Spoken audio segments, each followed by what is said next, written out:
할렐루야. 오늘도 15장입니다. 우리가 15장에서 지금 계속 머무르고 있는데 앞부분에서는 포도나무와 가지에 대한 말씀이 나오죠. 그래서 주님과의 그 밀접한 관계, 붙어 있어야 된다 말씀하셨고, 지난주에는 제목이 뭐였어요? 일주일이면 다 잊어버리죠, 그렇죠? 제목까지 잊어버리셔서 너는 나의 친구다. 예수님께서 너는 나의 친구다 라고 말씀해 주셔서, 아니 그 높은 곳에 계신 분이 나의 친구라니요. 그래서 우리가 너무 감사해 감격의 말씀을 들었어요. 근데 오늘 말씀은 그러한 하나님과 주님과의 관계에 대한 말씀의 다른 차원에 대한 말씀을 하고 계시는데, 너희들이 이제 예수님께 속한 사람, 예수님의 친구로 이 세상에 산다면 세상의 미움과 핍박을 받을 것이다, 그런 말씀이에요. 그래서 뒤집어 보면 뭐냐면, 이 세상 속에서 너희들이 도전을 받고 핍박을 당한다면 너희들이 정말 나에게 속한 자라고 하는 것을 증명하는 것이다, 이런 말씀을 해 주시고 계셔요. 지금 이 세상은 하나님께서 천지를 창조하신 다음에 아담이 타락을 한 다음부터 죄가 들어왔어요. 공중권세 잡은 자다, 이 사탄을 공중권세 잡은 자라고 해서 이 세상에 판을 치는 존재라고 말씀하고 있죠. 그래서 하나님께서 예수님을 다시 보내주셔서 이 세상을 하나님 나라로 회복하기를 원하시는 것이, 그래서 예수님께서 이 땅에 오셔서 이러한 악한 세상에 도전을 받으셨어요. 미움을 받으셨어요. 결국 십자가가 바로 그 증거 아닙니까? 미움을 받으셔서 십자가에 달리셔서 돌아가셨잖아요. 근데 예수님의 죽음이 거기서 끝난 것이 아니라, 물론 부활하셨고 그 죽음을 통해서 오히려 구원의 길을 여셨고 하나님의 이 놀라운 그 역설의 사건을 이루신 것이 바로 십자가의 사건이라는 것입니다. 그렇기 때문에 우리가 그 예수님을 따라가는, 예수님에 속한 사람으로 살게 된다면 결국은 이 세상에서 도전을 당하고 받고 어려움을 당하는 것이 당연한 것이다 라고 말씀하고 있어요. 그것을 예언하고 계셨고 결국 그것이 이루어졌잖아요. 그래서 이 초대교회의 모습, 역사 속에서 그 핍박과 믿음 때문에 고통당하는 많은 그런 우리 신앙의 선조들의 얘기를 우리는 기억하고 있습니다. 먼저 이 교회의 역사 속에서 일어났던 그 박해 얘기를 잠깐 제가 해드리면, 초대교회가 태동되고 발전하는 시대입니다. 그래서 성령께서 마가다락방에 임하신 다음에 베드로가 일어나서 복음을 전파하기 시작하고, 그래서 3,000명, 5,000명 막 교회가 성장합니다. 그런데 엄청난 핍박과 엄청난 고난이 시작이 되지요. 유대계 지도자들이 경계를 하기 시작합니다. 결국은 이 스데반 집사님이 돌에 맞아서 최초의 순교를 하게 되죠. 그래서 성도님들이 막 흩어져요.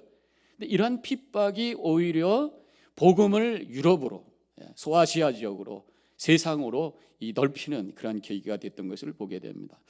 그래서 저는 이 믿음이라고 하는 것이 이러한 역설적인 능력이 있구나. 죽음에서 부활의 역사가 일어나고 핍박에서 오히려 구원의 역사가 더 강렬하게 임하는 그런 것을 우리가 보면서, 이것이 바로 믿음의 능력이구나라는 것을 깨닫게 됩니다. 사도 바울은 예수 믿는 사람들을 쫓아다니면서 핍박했던 사람 중에 하나예요. 근데 그가 예수님 만나고 바뀝니다. 변화돼요. 그래서 본인이 핍박당하는 사람이 돼요. 그래서 로마서 8장 35절에서 누가 우리를 그리스도의 사랑에서 끊으리요? 환난이나 곤고나 박해나 기근이나 적신이나 위험이나 칼이냐? 그래서 자신이 핍박하던 자였는데 이제 예수님 만나고 핍박당하는 자로 샀는데, 그럼에도 불구하고 예수님의 사랑에서 끊을 것 아무것도 없다라고 하면서 이 승리의 고백을 하는 것이 바로 이 말씀이죠. 사도 바울은 결국 성경에 나오진 않지만 나중에 순교를 당합니다. 로마의 네로 황제에 의해서 순교를 당하게 되는데, 제가 로마의 성지순례를 갔다가 사도 바울이 순교 당했다고 믿어지는 그 장소에 세워진 바울 교회에 갔을 때 요거를 봤어요. 이게 뭔지 아십니까? 이게 바로 참수대입니다. 참수대.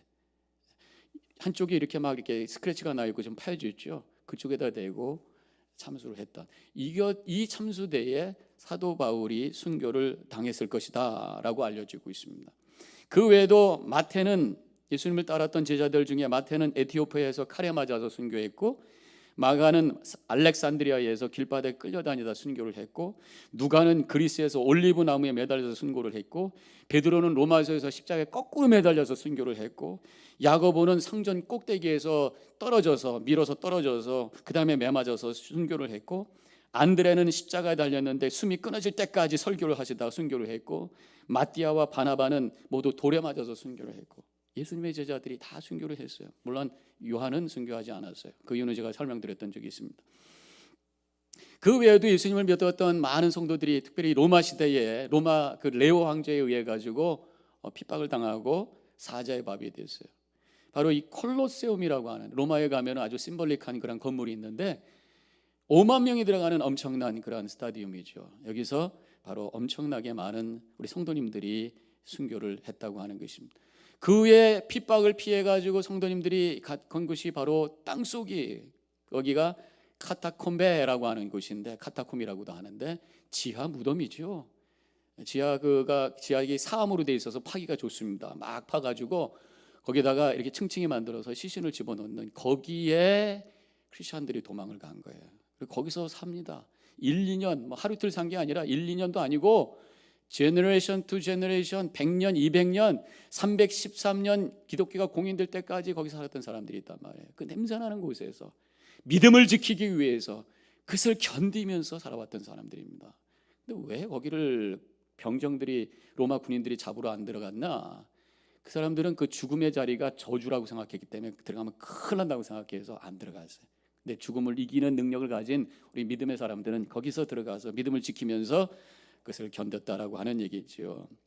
국교가 되어서 교회가 성장을 합니다. 그러다가 한 600년쯤 돼가지고 AD 600년 하반기에 가가지고 또 큰 그런 챌린지를 받게 돼요. 그게 바로 이슬람이죠. 이슬람이 이제 이 아랍권에서 유럽 쪽으로 막 진격을 하게 되기 시작하죠. 그러면서 이 동쪽에 있는 크리스천들이 엄청나게 핍박을 당하고 순교를 당합니다.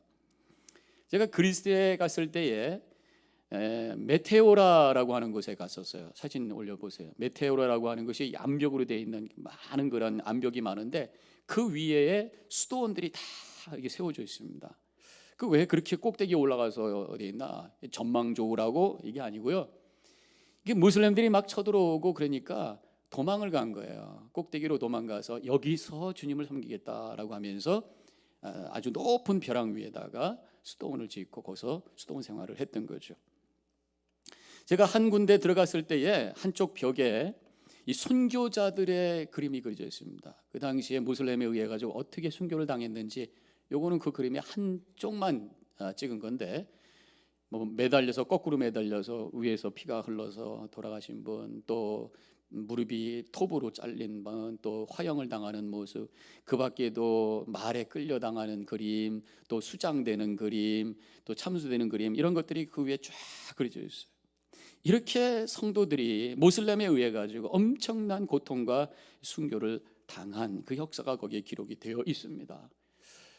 이렇게 유럽뿐만 아니라 순교자가 유럽만 있었던 것이 아니죠. 우리 한국, 이 동양에도 얼마나 많은 분들이 이 믿음을 지키기 위해서, 믿음을 또 전하기 위해서 순교를 당했어요. 한국 교회 선교 초기에 선교사들, 또 성도들이 엄청난 고난과 순교를 당했습니다. 일제 시대에도 보면은 일본인들에게 교회가 고난을 당했던 적이 있어요. 3.1운동 때, 3.1운동에 동참했다는 이유로 수원 제합리 감리교회 30명이 예배를 드리고 있는데 밖에서 다 문을 걸어 잠그고 그냥 불을 질러서 그 안에 있는 분들이 다 순교를 당하셨어요. 대표적인 일제시대 순교자는 주기철 목사님이시죠. 잘 알고 있잖아요.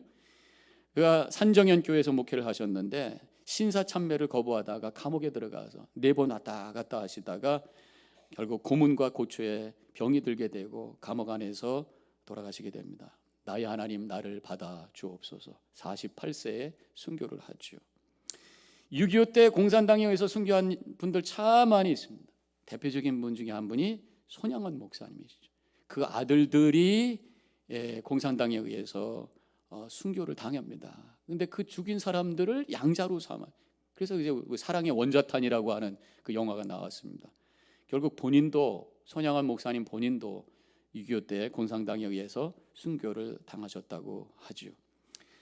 이렇게 과거에 2000년 동안에 많은 이야기가 있습니다만은 과거에 지나간 이야기 끝나는 것이 아니라 현대에도 무려 2억에 되는 사람들이 예수 믿는다고 하는 것 그거 하나 때문에 고통을 당하고 있다고 하는 기록이 있어요. 얼마 전에 그 ISIS에 의해서도 많은 크리스천들이 순교를 당한 거 우리는 생생하게 기억을 하고 있습니다. 이런 그 박해와 순교의 이야기를 들으면서 여러분들은 어떤 생각이 드세요? 어떤 마음이 드세요? 한번 생각을 해보세요. 여러 가지 생각이 드실 겁니다. 혹시 근데 그 중에 이런 생각하고 계신 분들 안 계세요? 뭐 그렇게까지 신앙생활 해야 되는가 모르겠어, 뭐 이런 생각하고 계시는 분 안 계세요? 저는 그런 분들한테 이렇게 묻고 싶어요. 그런 분들이 계시지 않았다면 우리가 지금 이곳에서 이 귀한 복음을 붙들고 주님 앞에 감격으로 예배할 수 있었겠는가 한번 생각해 보자, 그런 얘기죠. 그분들의 그 죽음을 통해서 우리가 갖고 있는 이 믿음이라고 하는 것이 얼마나 가치가 있는 것인가를 다시 한번 우리가 깨닫게 되는 거예요. 저는 스스로가 깨달아지는 것이 하나님께서 이러한 귀한 믿음을 나에게 주셨다니 하나님 감사합니다, 그런 고백을 해요. 여러분들도 그런 고백을 하시기를 주님의 이름으로 간절히 축원합니다. 그러면서 한편으로서 이렇게 귀한, 목숨보다 귀한 이 가치 있는 복음을 내가 과연 얼마나 귀하게 여기며 살았는가, 행여나 내가 그것을 값싼 것으로 취급하며 살았던 것은 아닌가 한번 되돌아보는 그런 시간을 가지셔야 되겠어요. 우리가 믿는다고 하면서도 그저 그냥 주일에 예배 한번 참석하고 그것이 신앙의 전부인 양 그래도 하나님 앞에 얼굴 도장은 찍어야지 그러면서 제가 가끔 말씀드리는 것처럼 부적의 신앙생활하는 것은 아닌가요? 진정한 믿음을 가진 것이 아니라 그저 종교인으로서 그냥 예배만 왔다 갔다 하고 있는 것은 아닌가요? 한번 우리가 생각을 해보셔야 돼요. 내가 이 귀한 믿음의 본질을 붙들고 어떻게 해서 이 복음을 다른 사람들에게 증거하고 주님께서 원하시는 뜻을 내가 이루기 위해서 고민하고 몸부림쳐야 되는데 그냥 조그만 것 가지고 네가 잘했네 못했네 상처받았네 그러면서 서로 미워하면서 아웅당하면서 살고 있는 그런 모습은 아닌가요? 우리 자신을 되돌아봐야 되겠어요. 우리가 갖고 있는 이 복음 2000년 역사 속에서 수많은 신앙의 선조들이 그것을 지키기 위해서 고통당하고 피를 흘리고 목숨같이 바쳤던 귀한 것임을 우리가 생각하면서 감사하시고 이것을 귀하게 여기시며 주님의 뜻을 이루는 주님 앞에 헌신하는, 그래서 몸부림쳐 나가는, 하나님께 영광 돌리는 믿음의 주님의 자녀들이 되시기를 주님의 이름으로 간절히 축원합니다. 지금 우리가 살고 있는 이 시대, 이곳, 미국이라고 하는 이곳에 우리도 어떤 도전의 믿음의 삶을 살고 있는가 한번 생각해 볼까요? 우리에게 도전하고 있는 것은 뭘까? 물론 외적인 것은 없죠. 종교의 자유가 있고 믿는다고 하는 것 때문에 감옥을 가거나 누구한테 얻어맞거나 그런 건 없습니다만은 분명히 오늘 말씀에 보면은 우리가 예수님하고 함께 동행하면서 살아나갈 때에 도전이 있다고 말씀하셨어요. 그러면 그게 뭘까? 저는 그것을 세속주의 문화가 아닌가라는 생각을 해보게 됩니다. 존 브럭맨이라고 하는 분이 인터넷 사이트 h.org에서 질문을 하나를 올렸어요. 2000년 동안에 인류가 발명했던 것 중에서 최고 가장 중요한 게 뭐냐라고 질문했는데 많은 사람들이 대답을 합니다. 어떤 사람은 불이다, 어떤 사람은 전기다, 어떤 사람은 또 자동차다, 어떤 사람은 컴퓨터다, 또 어떤 사람은 핵무기다. 핵무기 때문에 전쟁이 난 것이라기보다는 또 평화가 만들어진 거 아니야, 뭐 이렇게 얘기하는 분도 있고, 또 어떤 분은 여성들을 위한 피임약이다, 그래서 여성들이 해방이 됐다, 그렇게 얘기도 하고, 또 어떤 분은 제가 말씀드렸던 것처럼 무신론, 또 세속주의, 이것이 인간에게 신으로부터 억압으로부터 자유케 만들었다, 뭐 그렇게 얘기를 하는 분들이 있어요. 사실 그것이 결국은 하나님을 거부하고 인간을 그저 생물학적으로 설명하기 시작하면서 신비적이고 거룩한 요소들을 무시하기 시작하면서 세상은 쾌락주의와 또 물질적으로 흘러가기 시작합니다. 그러면서 요즘에 포스트 모더니즘이라고 해서 절대 가치를 부정하기 시작해요. 모든 것이 다 상대적인 거예요. 선이라고 하는 것도 상대적이다, 도덕이라고 하는 것도 상대적이다. 시대와 장소를 다 바뀔 때마다 그 기준도 바뀐 것이다. 너도 옳고 나도 옳고 저 사람도 옳다. 그냥 싸우지만 말고 평화롭게만 살면 된다. 그러면서 모든 다원주의, 그래서 절대적인 가치를 고백하고 절대적인 주님을 믿고 사는 사람들이 바보 같은 사람들이다, 틀렸다, 손가락질하는 그런 세상 속에 살고 있어요. 우리가 도전받는 이 세상의 모습의 한 단면을 보여주는 것이 바로 동성연애죠. 우리 성경에서는 분명히 한 남자와 한 여자가 만나서 가정을 이루는 것이 하나님의 뜻이라고 했는데 세상은 이제 아니라는 거예요. 남자 남자, 여자 여자, 이것도 가정이다. 주님의 말씀을 붙들고 있는 사람들을 향해서 어리석은 사람들이다, 덜 배운 사람들이다 손가락질하고 있는 것이 요즘의 세상 아닙니까?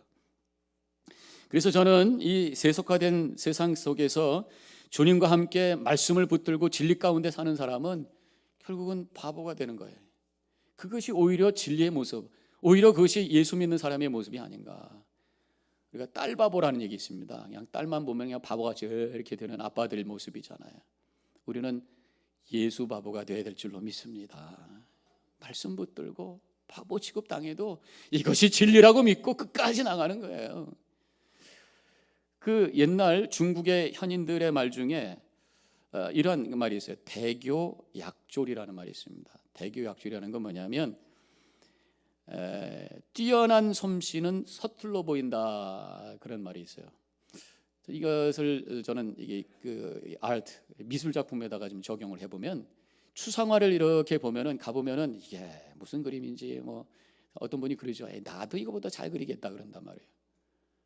그런데 그거는 사실화보다도 아주 깊은 철학과 의미가 담겨져 있는 수준 높은 그런 그림인데 그걸 모르니까 나도 저렇게 그리겠다 뭐 이런단 말이죠. 모르니까 그러는 거예요. 사실은 그 속에 깊은 것이 있단 말이죠. 세상 사람들도 마찬가지입니다. 복음의 진리를 모르니까 이거 별거 아닌 건데 그것을 믿음이라고 하느냐 이러면서 우습게 본단 말이에요. 또 이런 말이 있습니다. 대지야구. 이것은 큰 지혜는 바보와 같다. 진정한 지혜는 어리숙해 보인다라고 하는 거예요. 근데 그게 진짜 지혜라고 하는 것이. 요즘에 현대인들은 얼마나 약삭 빠릅니까? 꾀가 말짱합니까? 눈치 빠릅니다. 그런데 우리 믿는 사람들 보면은 다른 차원에 있어요. 바보스러운 것 같아요. 그러나 거기에 깊은 진정한 진리가 있다고 하는 것입니다. 예수님의 말씀이 어떻습니까? 오른뺨을 맞으면 왼뺨을 들여대라 그런 얘기예요. 요즘 시대에 보면 얼마나 어리석은 모습이에요. 오리를 가자고 하면은 십리를 가져오라. 얼마나 한심한 모습입니까? 근데 그게 주님의 진리입니다. 예수님의 십자가 자체도 현대인들이 보면 답답하고 바보스러워 보이는 그런 모습입니다. 죄 없으신 분이 거기에 대해서 이런 방구 제대로 말씀 못하시고 그대로 그냥 도살장에 끌려가는 소처럼 끌려가서 십자가에 달려 돌아가셨단 말이에요. 현대인들은 뭐라고 그러겠어요? 당신이 죄 없다면 변호사 사가지고 싸워. 왜 그렇게 바보같이 당해? 세상 사람들 보기에는 바보스러워요. 그러나 그렇게 하심으로 말미암아 우리 주님께서 인류의 살 길을 열어주셨고 역사를 바꾸는 엄청난 능력을 발하신 그 사건이 십자가의 사건이었는 줄로 우리가 믿으시기를 바랍니다. 세속주의 세상에서는 믿음을 갖고 사는 것이 때로는 도전을 받고 무시당할 수 있어요. 서투른 것 같고 바보스러워 보이지만 그것이 오히려 차원 높은 삶이라고 하는 것을 다시 한번 믿고 믿음 안에 승리의 삶을 살아가시기를 주님의 이름으로 간절히 축원합니다. 제가 여러분들께 질문을 한번 해볼게요. 신앙생활 하시면서 도전과 갈등을 경험하십니까? 저는 아무런 갈등이 없이요 그냥 편안하게 잘 믿음 생활합니다 라고 대답하신다면 둘 중에 하나일 것 같아요. 하나는 세상과 타협하면서 적당히 신앙생활 하든지 아니면 모든 도전과 문제를 뛰어넘는 아주 탁월한 영성을 가지셨든지 둘 중에 하나인 것 같습니다. 예수님의 말씀에 의하면은 우리가 진정으로 예수님께 속한 자로 산다면 세상으로부터 미움받고 도전받는 것이 정상이다 그렇게 말씀하셨어요. 그냥 우리가 교회 멤버로 산다면 별 문제가 없습니다. 그러나 예수님께 속한 자로 참된 그리스도의 제자로 살려고 할 때에 도전받아요. 바보 취급받을 수 있어요. 외면받을 수 있다라고 하는 것이. 그래서 예수님께서 마태복음 10장 34절에서 이렇게 말씀하셨어요. 내가 세상에 화평을 주러 온 줄로 생각하지 말라. 화평이 아니요 검을 주러 왔노라. 싸워라 이런 말씀이 아니라 너희들이 진정으로 예수를 바로 믿는다면 갈등과 도전을 경험할 수밖에 없다 이런 말씀을 하신 것이 바로 그 구절의 내용인 것입니다. 저는 이 세상의 이 세속주의 문화라고 하는 것이 마치 흘러가는 강물과 같다 이런 생각을 해보게 되죠. 그리고 우리 믿는 사람들은 그 강물을 건너가는 삶의 여정을 갖고 있는 사람들이 저쪽으로 건너가야 됩니다. 그 배를 타고 건너가는데 그냥 가만히 도전을 안 느끼면 그쪽으로 가지 못해요. 그냥 흘러 밑으로 내려가가지고 폭포에 떨어져서 멸망당하는 것이. 그래서 저 방향을 향해서, 하나님 나라를 향해서 우리가 가기 위해서는 이 도전을 경험하면서 그것을 이겨내면서 가야 앞을 향해서 갈 수 있는 것이. 도전을 경험할 수밖에 없다고 하는 것입니다. 저는 그 분명히 믿습니다. 하나님께서 그 도전을 이길 수 있는 능력을 허락해 주시는 줄로 믿습니다. 그것이 바로 성령이에요. 성령께서 우리 가운데 역사하시면 그 도전하는 세상의 물결을 이겨내면서 주님께서 원하시는 그 하나님 나라를 향해서 걸어가게 되는 줄로 믿으시기를 바랍니다. 그래서 우리에게 필요한 것이 바로 성령 충만. 성령 충만. 26절에서 이렇게 말씀하셨어요. 내가 아버지로부터 너에게 보낼 보혜사 곧 아버지로부터 나오는 진리의 성령이 오실 때에 그가 나를 증언할 것이요. 도전받을 것이다, 미움받을 것이다 이런 말씀하시다가 성령을 보내주시는데 그 성령이 오실 때 나를 증언하게 될 것이고 너희들이 이제 능력을 가지고 담대하게 복음을 증거하며 승리의 삶을 살 것이다, 이런 말씀을 주신 거란 말이죠. 세상의 도전을 그냥 논리로 맞서면 이길 수가 없어요. 기독교를 반대하는 사람들, 그 사람들과 대화가 참 힘듭니다. 이성과 논리를 가지고 오면은 거기에 맞서면은 그 문제가 더 큰 문제를 만들고 그래서 디베이트 되면서 끝이 없어요. 불신자들이 이 크리스천들을 향해서 도전하는 많은 내용 중에 대표적인 것이 뭡니까? 동정녀 탄생. 어떻게 남자를 모르는 여자가 아기를 낳는가? 예수님이 어떻게 그렇게 태어날 수 있어? 예수님은 사생아야. 뭐 그렇게 얘기하는 사람도 있단 말이죠.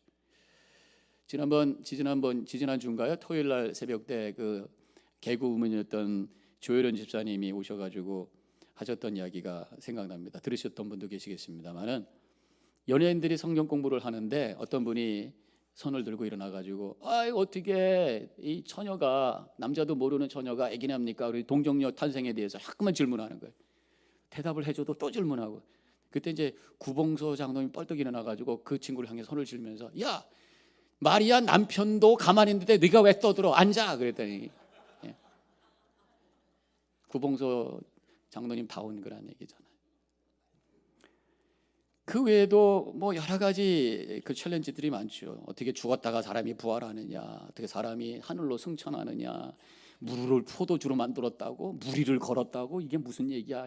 이 동화 같은 얘기를 믿어? 막 이러면서 얘기를 한단 말이에요. 그것을 우리가 뭐 논리로 과학적으로 얘기하려고 해봤자 되지가 않아요. 저는 믿습니다. 그것을 이길 수 있는 방법은 다른 차원에서 얘기를 해야 돼요. 영적인 차원으로 얘기해야 된다. 그래서 우리가 영적인 차원의 경험을 가질 때에, 그것을 나눌 때에 하나님의 임재를 얘기하고 하나님의 은혜를 얘기하고 성령의 역사를 얘기하고 그것을 통해서 믿음을 증거할 때에 우리는 승리의 삶을 살게 되는 줄로 믿으시길 바랍니다. 믿음의 체험이 있으셔야 돼요. 그렇지 않고서는 맞설 수가 없어요. 성령의 충만함이 있어야 능력을 가지고 모든 도전을 이기게 되는 줄로 믿으시길 바랍니다. 그러면 목사님 어떻게 하면 되겠습니까? 어떻게 하면 성령 충만하고 어떻게 하면 내가 신앙의 체험을 하고 영적인 체험을 하면서 살겠습니까? 어떻게 하면 하나님의 임재의 경험을 하며 감동 속에 살고 있습니까? 살 수 있습니까? 기도하셔야죠. 말씀 읽으셔야죠. 하나님의 사역에 동참하셔야 돼요. 했습니다. 뭔가 잘못하신 거예요. 기도 많이 합니다. 기도 많이 해도요, 하나님의 임재를 체험 못하는 사람이 있어요. 목소리를 크게 하면서 목이 쉬어라 기도해도 하나님의 임재를 맛볼 수가 없어요. 왜 그런가 제가 생각해 봤더니 기도하면서 초점이 주님을 바라보고 주님을 향해서 기도해야 되는데 문제만 붙들고 기도하는 거예요. 하나님 이 문제 해결해 주십시오. 이 문제를 해결해 주십시오. 그 문제만 보고 기도하다 보니까 그 문제 속에 머무르게 되고 하나님의 임재와 성령의 체험과 영적인 세계에 들어가는 은혜를 경험하지 못하는 거예요. 그래서 저는 요즘 깨달은 것이 많은 말과 큰 소리의 기도보다는 주님을 향해서 주님을 바라보면서 기도할 때에 주님을 만나게 되는 줄로 믿습니다. 그래서 오히려 그냥 어떤 때는 무슨 기도를 해야 될지 모를 때가 있어요. 많은 기도를 해도 더 이상 뭘 기도해야 될지 모를 때가 있어요. 걱정하지 마세요. 그냥 주님만 찾으세요. 주님 기도하세요. 근데 그것이 그냥 소리로만 가는 것이 아니라 갈급한 심령으로 주님의 임재를 체험하기 위해서 영혼의 문을 열고 믿음을 가지고 주님 하고 나갈 때에 어느 순간 주님이 내 영혼 속에 임재하시고 내 마음을 만져주시며 주님을 향해 다가가는, 그래서 주님께서 주시는 감동으로 기도하게 되면서 주님께서 원하시는 기도를 하게 되므로 하나님의 능력 가운데 승리의 삶을 살게 되는 줄로 믿습니다. 저는 요즘에 침묵 기도를 좀 이렇게 프랙티스를 하고 있어요. 그냥 조용히 저쪽 기도실에 가가지고, 물론 주일 새벽 기도 끝나고 이제 아침에 출근하면은 거기 가서 한 15분 20분 머물면서 침묵 기도를 해요. 가만히 있습니다. 그러면 온갖 잡생각이 나고요, 온갖 소리들이 들려요. 째깍째깍 뿡, 뭐 사람 지나가는 또 스팬이 여기 왔다 갔다 소리가 나고 막. 근데 그때마다 그 소리를 자꾸만 흘려보내. 듣지 말아야지, 듣지 말아야지, 더 들려요. 자꾸만 흘려보내면서 마음속으로 주님 하는 거예요. 마음속으로 주님, 초점을 주님께로 쫙 모으는 거예요. 그러면 어느 순간에 뭐 눈을 감으면 깜깜할 것 같죠? 깜깜하지 않습니다. 뭐 불도 보이고 뭐가 어떤 잔상도 보이고 막 그렇습니다. 주님을 바라보는 마음을 가지고 집중해서 주님 하면서, 주님이라고 하는 단어로 모든 잡생각과 모든 소리가 싹 사라지게 만드는 거예요. 흘려보내는 거예요. 그때 어느 순간에 주님의 임재가 체험이 되고 갑자기 하나님의 사랑이 엄습하게 되면서 눈물이 쫙 흐르면서 영혼이 맑아지기 시작하고 힘이 생기면서 감격과 감사 속에 거하게 되죠. 그때 이제 기도를 하기 시작하면요, 기도의 줄이 붙잡아지기 시작하고 하나님께서 원하시는 기도하게 되면서 감동으로 성령의 체험을 하게 되는 것을 경험할 수가 있어요. 그런 축복이 임하시기를 주님의 이름으로 간절히 축원합니다. 성경을 많이 읽어도 그저 그것이 어떤 지식을 가지고 성경을 띄기 위해서 읽다 보면은 거기서 하나님의 음성을 들을 수가 없어요. 이 말씀 속에서 하나님의 음성을 들으려고 초점이 주님께를 향해서 말씀을 읽고 묵상할 때에 그 구절을 통해서 하나님의 음성이 들리면서 내 속에 새로운 역사가 일어나는 것이. 우리가 주님을 향해서 봉사합니다, 사역을 합니다. 그런데 많은 분들이 지친다고 그래요. 왜 그런지 아세요? 그 사역만 붙들고 하는 거예요. 책임만 가지고 하는 거예요. 저 사람보다 내가 더 잘해야 되는데 은혜 바자하면서도 많은 분들이 애쓰고 계셔요. 근데 이런 사역도요, 주님을 초점을 주님께 두고 주님을 향해서 주님의 영광을 위해서 주님의 교회를 세우는 일을 위해서 내가 합니다라고 하는 마음을 가지고 할 때에 오히려 그 사역을 통해서 하나님의 임재를 체험하고 오히려 그 사역을 통해서 하나님께 쓰임 받는다고 하는 그 감격을 체험하게 되는 줄로 믿습니다. 그때 성령 충만해서 능력 있는 믿음의 삶을 살게 되는 것이. 우리는 주님과 함께 살다 보면은 여러 가지 도전을 받게 되어 있습니다. 믿음 안에 성령 충만한 그런 능력 속에, 하나님의 임재 속에 능력 가지고 모든 것을 이겨내셔서 하나님께 영광 돌리는 모든 성도님과 제가 되기를 주님의 이름으로 간절히 축원합니다. 기도하겠습니다.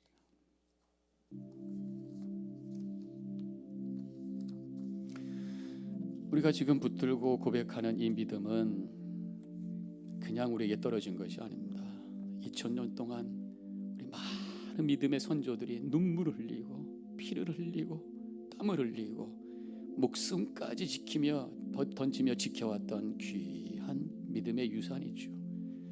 이것을 주신 것을 감사하시고 나도 이제 이 복음 붙들고 이 믿음 붙들고 주님의 뜻을 이루며 살겠습니다 결단하시며, 주님 나에게 믿음의 능력 주시고 성령 충만 주셔서 능력 있는 믿음을 가지고 우리를 향해 도전하는 모든 것을 이겨내는 삶을 살게 하여 주옵소서 결단하시고 기도하시기 바랍니다.